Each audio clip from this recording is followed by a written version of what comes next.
Hey everybody, G Bear here, Homesteading the Desert. It is the 23rd of December, a couple of days before Christmas, and I've been busy today, but you can see there's no concrete evidence of it. Little joke there, just a little one. Anyway, I didn't get to pour the slab today for a couple of reasons. First one was when I got up, it was overcast and cool and damp. And second of all, I'm going to have to pull that unit apart and find out what's going on with the bearing. Might have to replace it. It might be rusted beyond repair. It's been sitting for a few years, like it sits right there. So the rain has been settling on top of it. Maybe just one of those things. But I still have my rapid rod and I still have my 5-gallon pails, so I'll be able to mix concrete when I'm ready if I have to. Just a little bit easier with a cement mixer where I could do 3 bags at a time instead of 1 bag at a time.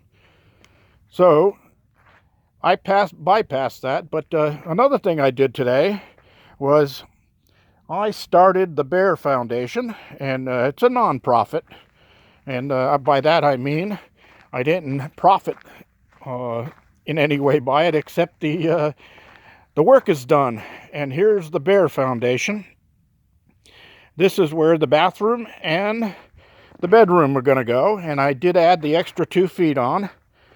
So I will have a closet on this end right here, and I will have a door going out right here on this edge right here, and that's going to be able to go out to the outdoor shower when I'm here in the summer and it's nice and warm. I could just come from the shower right into the bedroom. Next, I put in the plumbing. So I've got everything set here, and the toilet is pretty much right where it's going to go, but everything is a little taller. All these pipes are sticking up higher than what they need to be, and that's because I've got to wait until I get the flooring in and then cut them down to the flooring height. And the shower, I actually have to install the first sheet of flooring in here, put the shower on top of the flooring, and then set the drain, because that's going to be all glued together as one joint. Now everything that's down inside the trenches, everything below grade, is all glued already. And I came out underneath the foundation over here, and I set it up so that I've already made my corner, and I've got another 3-foot pipe over there, or 3-inch by 10-foot pipe over there, and that's going to connect onto here. But I also have a little piece that's about 3 foot long or 4 foot long that goes from here to about where the barrel is. And then I got this fitting right here, which will go right there to pick up the sink drain from the kitchen. And the barrel will become a rain barrel. So everything will go down to my gray water tank, and I'll be able to pump the gray water out of there for irrigation. And that means that all the water will get used over and over again, so whenever I can save water, it's a good thing. Now, this one that you see sticking up right here, that 2-inch, the reason I put that in is because sooner or later I am going to put a drain pan underneath that outdoor shower to catch the water from the outdoor shower, so that doesn't just get soaked into the ground. And I will trench behind the cabin here and be able to tie in right there. So that'll just be a stub up that I'll have ready in the ground. All I have to do is locate it, which I'll have no problem doing because it's between the 2nd and 3rd block out of the foundation. And I did that on purpose. You can see my desert rebar is laid out here. I wanted to make sure I had enough, and I do. I have plenty. So I will be cutting that and getting that installed tomorrow. And the other thing is I bought 2 solid blocks here instead of all bond beams. I have to cut this little section out and this section out and this section out on both corners. And what that does is it gives me a nice solid look from the outside of the foundation. If I put a bond beam in right here, there would be a notch out right there. And I didn't want to show that. I wanted to look like a nice solid foundation.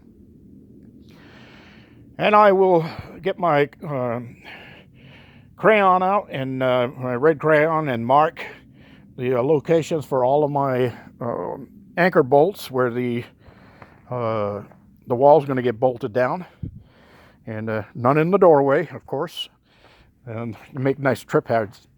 And then I've got to take a little bit more dirt out of the inside here. I may just trench across wherever the floor joists are going to go, instead of taking all the dirt out. I'll just take out enough so that I can get the joists in. It only looks like about 1.5 inches, but when you go 1.5 inches over a 16 by 10, 160 square feet, that's a lot of dirt. Then out here, this is all going to be high out here, so I will get the ATV bucket going again. I'd use that today to take out the dirt here, because I had to go down about 1 foot here to get where I needed to have a nice level foundation. And that's one thing that you want to keep in mind for those of you who are going to be building your own out in the desert and using some of these ideas.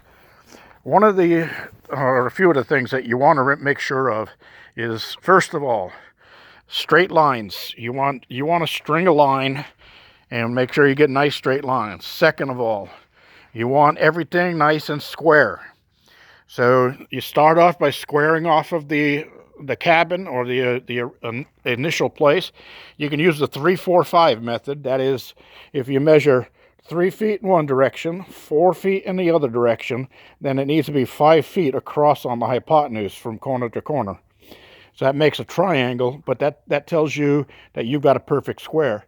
And you can actually take a couple of 2x4s and make a large square that you can lay out and use to square this up. I've been doing this a while, so I do it a little bit differently.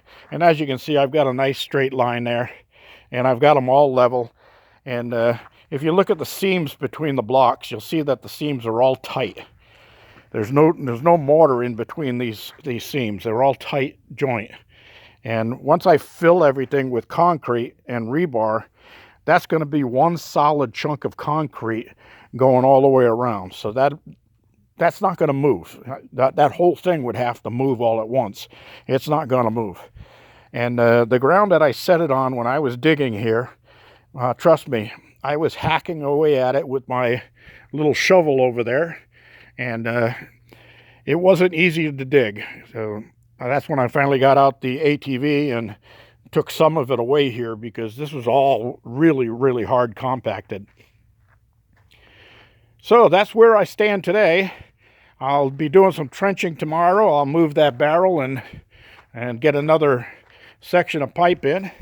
And then I may take another run over to Home Depot, and I need 3 more lengths of 3-inch pipe, and that'll get me out to where my septic tank's going to go. And I've capped all of these, if you'll notice, so that I won't have anything crawling down inside those. I got a test plug inside of there, and that coupler is just sitting there. And then I've got these little foam plugs inside of those, and I've got a test plug inside of there, and I've got a cap over there. So I don't have to worry about anything getting down inside my pipes for right now.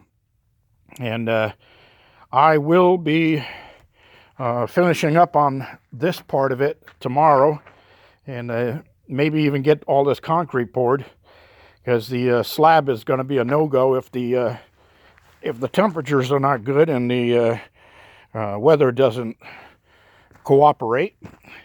There's no wind. It's real calm, but it's getting cold fast as the sun sets. And the sun just went over the mountains a little while ago. It's a little after 4 o'clock now.